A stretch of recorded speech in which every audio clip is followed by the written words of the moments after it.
नमस्ते विद्यार्थियों। अपन राजस्थान के लोक देवता पढ़ रहे थे। राजस्थान के लोक देवताओं में पहले पांचों पीर पढ़ रहे थे। पांचों पीर में अपन ने सबसे पहले पाबू जी पढ़े थे, फिर मेहाजी मंगलिया, फिर हड़बू जी। आज चौथे नंबर पे अपने पीरों में है रामदेव जी तंवर। कहते हैं रामदेव जी तंवर, ये तंवर वंशीय क्षत्रिय परिवार में इनका जन्म हुआ था। और कहते हैं इनका जन्म स्थान ऊंडू कश्मीर है, जो सिव तहसील बाड़मेर जिले में आता है। सिव तहसील बाड़मेर जिले में 1405 ईस्वी भाद्रपद शुक्ल द्वितीया को हुआ था। कब हुआ था? भाद्र शुक्ला द्वितीया को हुआ था। और इसी दिन कहते हैं बाबेरी बीच। अब कहते हैं इनके देखो रामदेव जी के अलग अलग उपनाम रहे हैं। लोग देखो, मुसलमान जाति के लोग इन्हें रामसा पीर के नाम से बुलाते हैं। मुसलमान के जाति लोग इन्हें रामसा पीर के नाम से बुलाते हैं। अपने हिंदू कहते हैं रूणी चेरा धनी, रूणी चेरा धनी। अब रूणी चेरा धनी यूं कहते हैं क्योंकि देखो इनका मंदिर, इनकी समाधि स्थल रूणीचे स्थान से संबंधित थी। अब रूणीचा कहाँ था? पोखरण में, पोखरण जैसलमेर में। बाबा रामदेव जी भी इनका था नाम। और क्या है, लीले घोड़े वाला बाबा। कहते हैं कि बाबा रामदेव जी के मेले में जो श्रद्धालु आते हैं वो कपड़े की घोड़ी बना के लेके आते हैं, कपड़े की घोड़ी बना के लेके आते हैं। आगे अपन जैसे मंदिर के बारे में पढ़ेंगे, पहले अपन शॉर्ट नाम देख रहे हैं। और कहते हैं मक्का मदीना से पीर आए थे, मक्का मदीना से पीर आए थे और वो रामदेव जी से प्रभावित हुए थे, इनके चमत्कार से प्रभावित हुए थे। और उन्होंने कहा सा हम तो पीर है, आप पीरों के पीर हो, तो इनको कहते हैं रामसा पीर भी कहते हैं। तो और इन रामदेव जी के चमत्कार को पर्चा भी कहा जाता है, ये उनसे है। अब कहते हैं रामदेव जी की माता का नाम मैणा दे था, पिता का नाम अजमाल जी तंवर था, अजमाल जी तंवर था। और इनकी पत्नी का नाम नेतल दे या नेहाल दे भी था। ये अमरकोट के राजा दले सिंह जी की पुत्री थी। दले सिंह जी सोडा थे। सोडा अमरकोट पहले वर्तमान में अपने यहाँ का हिस्सा था और अब वर्तमान में पाकिस्तान के अंदर है। कहते हैं इनकी बहन लासा बाई और सुगना बाई और एक थी डाली बाई। इनकी तीनों बहनें थी, पर डाली बाई मेघवाल जाति से थी और इनकी मुंह बोली बहन थी। और भाई का नाम बीरमदेव सिंह जी तंवर था। और गुरु बालनाथ जी थे, जो मसूरिया पहाड़ी जोधपुर में इनका मंदिर है। कहते हैं कि रामदेव जी इन्हीं के आशीर्वाद से हुए थे। और इनके भजन, इनके जो भक्त भजन गाते हैं उनको क्या कहते हैं? ब्यावले कहते हैं। और ये मेघवाल जाति के मेघवाल जाति के भक्तों को क्या कहते हैं? रिखिया कहा जाता है। जो भजन गाते हैं उनको रिखिया कहा जाता है। और ये आपको यदि परीक्षा में पूछे कि एकमात्र ऐसे लोक देवता जो कवि रहे वो रामदेव जी थे। रामदेव जी लोग एकमात्र ऐसे लोक देवता थे जो कवि भी थे। इन्होंने कौन सा किया था? 24 बाणिया ग्रंथ की रचना की थी। 24 बाणिया ग्रंथ की रचना की थी। यदि आपको परीक्षा में पूछे 24 बाणिया ग्रंथ की रचना किसने की थी? रामदेव जी ने। और एकमात्र ऐसे लोक देवता कौन से जो कवि भी थे? तो ये रामदेव जी थे। कहते हैं कि रामदेव जी का गीत लोक देवताओं में सबसे लंबा गीत है।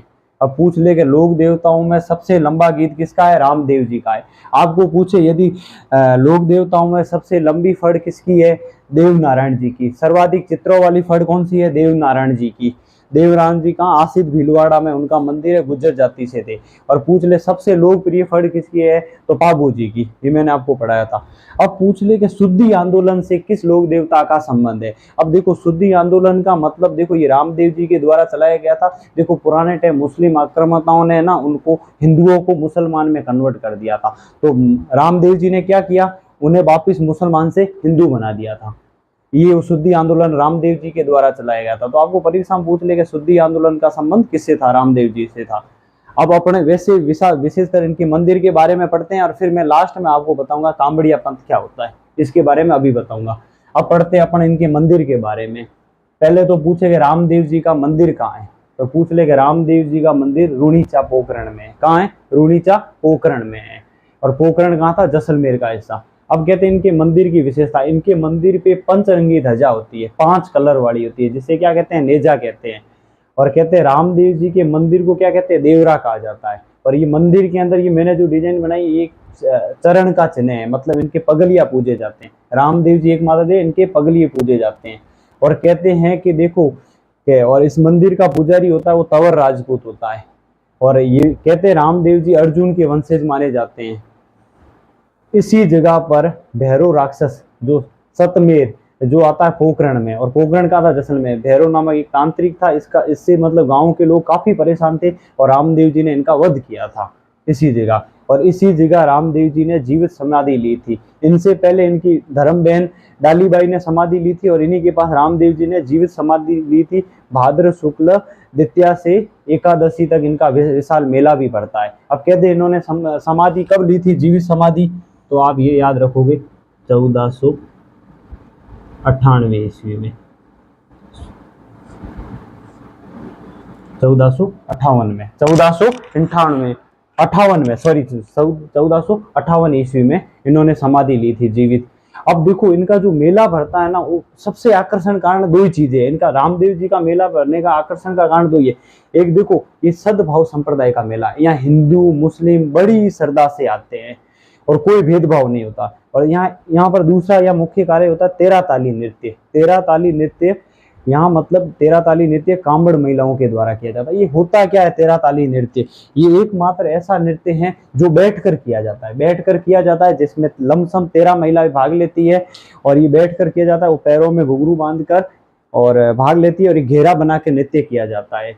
और ये कांबड़िया पंथ की स्थापना रामदेव जी के द्वारा की गई थी। अब पूछ ले कांबड़िया पंथ के संस्थापक कौन थे, रामदेव जी थे। इनका मुख्य उद्देश्य था कि जो अछूत भेदभाव हो रहा था ना, उन लोगों का उद्धार करना था और इसका मुख्य केंद्र रूणीचा था। अब मैं आपको बता दूं कि ये तेरह ताली नृत्य की प्रसिद्ध नृत्यांगा थी मांगी बाई। और तेरह ताली नृत्य एक व्यवसाय के रूप में नृत्य किया जाता है। इसका मुख्य उद्देश्य व्यवसाय की श्रेणी में रखा गया है। और तेरह ताली नृत्य का उद्गम पादरला गांव पाली से हुआ था। अब रामदेव जी के बारे में वैसे तो अपन ने संपूर्ण जानकारी ले ली है, और अब एक सबसे इंपॉर्टेंट पूछा जाता है इनके मंदिरों से कि रामदेव जी के मंदिर कहाँ है। एक इनके गुरु का नाम है मसूरिया पहाड़ी जोधपुर में, यहाँ रामदेव जी का भी मंदिर है। और एक कहते हैं छोटा रामदेवरा कहाँ है, गुजरात में है। सूरत खेड़ा कहाँ है, चित्तौड़ में है। एक खुड़िया यास मेला अजमेर में, जिसे राजस्थान का मिनी रामदेवरा कहा जाता है। अब और एक और मंदिर है इनका प्रसिद्ध, हाँ मेरे को याद आ गया, बराठिया पाली में इनका प्रसिद्ध मंदिर है। बराठिया पाली में, वो आप लिख लेना, बराठिया मंदिर पाली में है। और रामदेव जी के लमसम इससे बात हो, हाँ ये कहते हैं कि रामदेव जी की एक शिष्या भी थी, आई माता। रामदेव जी की शिष्या कौन थी, आई माता। इससे बाहर कुछ नहीं जाएगा। आप आराम से एक बार, मैंने नोट्स लिखने का मेरा मतलब क्या, आसानी से आप है ना स्क्रीनशॉट ले लो और इसको उतार लो। अब अगला अपन पढ़ेंगे गोगा जी महाराज, जो 5 पीर हो जाएंगे। उसके बाद तेजा जी महाराज और सभी लोग देवता क्रम वाइज पढ़ेंगे। आप जुड़े रहे और यदि आपको पसंद आया ज़्यादा से ज़्यादा शेयर करें। धन्यवाद।